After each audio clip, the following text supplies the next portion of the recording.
Guys आप भी सिर्फ 20,000 लगाकर घर बैठे ही शुरू कर सकते हैं मुनाफा देने वाले ये 5 बिजनेस। जैसा कि कहा जाता है कि एक बिजनेस शुरू करने के लिए केवल आइडियाज का ही होना जरूरी नहीं, बल्कि जरूरी है उन आइडियाज को लागू करना। हालांकि बिजनेस में एंटर करने से पहले कुछ आकांक्षी संस्था अक्सर बिजनेस आइडियाज और इन्वेस्टमेंट को लेकर संघर्ष करते नजर आते हैं।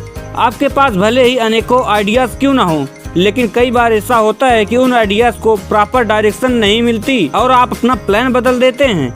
यही वह समय होता है जब अधिकांश महत्वाकांक्षी संस्थापक एक संतुलन खोजने के लिए काफी संघर्ष करते हैं। एक बिजनेस को शुरू करने के लिए अत्यधिक दृढ़ संकल्प और आत्मविश्वास की आवश्यकता होती है, लेकिन आपको उद्यमी क्षेत्र में कदम रखने से पहले अपने बिजनेस आइडियाज के बारे में बहुत स्पष्ट जानकारी ले लेनी चाहिए। इस समस्या को आसान बनाने के लिए एंकर अभी ने आपके लिए 5 लाभदायक मैन्युफैक्चरिंग बिजनेस आइडियाज की एक लिस्ट तैयार की है, जिसे आप कम निवेश के साथ भी शुरू कर सकते हैं।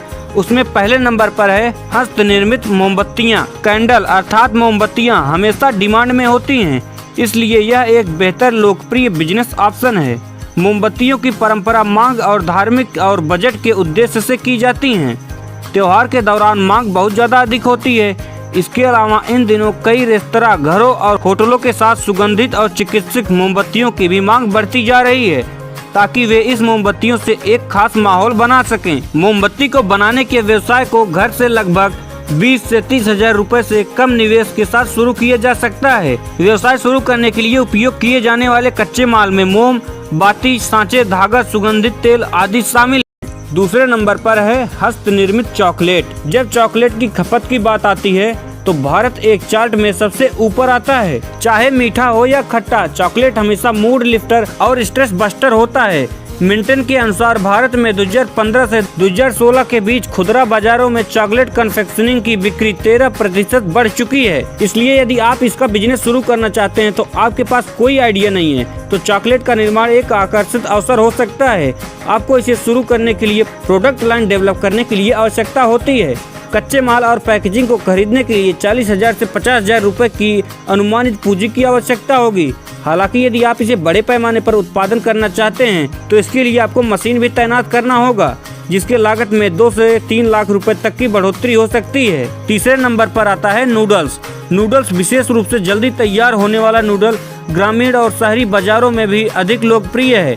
नूडल निर्माण की प्रक्रिया सरल है और इसके लिए बुनियादी सामग्री जैसे गेहूँ का आटा, नमक, चीनी, स्टार्च, मसाले, वनस्पति तेल आदि की आवश्यकता होती है। सेमी ऑटोमेटिक और फुली ऑटोमेटिक नूडल बनाने वाली मशीन बाजार में भी उपलब्ध है। नूडल्स बनाने की प्रक्रिया में आटा, स्टार्च और सोडियम बाइकार्बोनेट आटा मिलाकर तैयार मशीन के माध्यम से इसे शामिल किया जाता है। नूडल्स को अपनी इच्छा अनुसार शेप और साइज में काटा जा सकता है।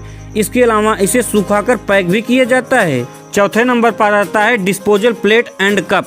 डिस्पोजल फूड ट्रे, प्लेट और कप का उपयोग ज्यादातर भारत में इवेंट, फंक्शन, पिकनिक आदि के दौरान बड़े पैमाने पर किया जाता है। इसका उपयोग बड़े पैमाने पर सड़क विक्रेताओं और फेरी वालों द्वारा भी किया जाता है। जैसा कि ये व्यापक रूप से उपयोग किए जाते हैं, इसलिए इसका बाजार भी बढ़ गया है। ये आमतौर पर कागज से बने होते हैं। पेपर प्लेट और कप बनाने के लिए अस्थायी स्केच की दुकानों से कम दरों में पेपर खरीदा जा सकता है। निवेश का प्रमुख हिस्सा डिस्पोजल प्लेट बनाने वाली मशीन को खरीदने के लिए किया जा सकता है। इसकी क्षमता के आधार पर इसकी लागत 50,000 रुपए से अधिक होती है। गाइस, इनमें से आप कौन सा बिजनेस स्टार्ट करने के बारे में सोच रहे हैं, कमेंट बॉक्स में हमें जरूर बताइएगा। और ये वीडियो आपको पसंद आई हो तो वीडियो को लाइक और चैनल को सब्सक्राइब जरूर कर दीजिएगा।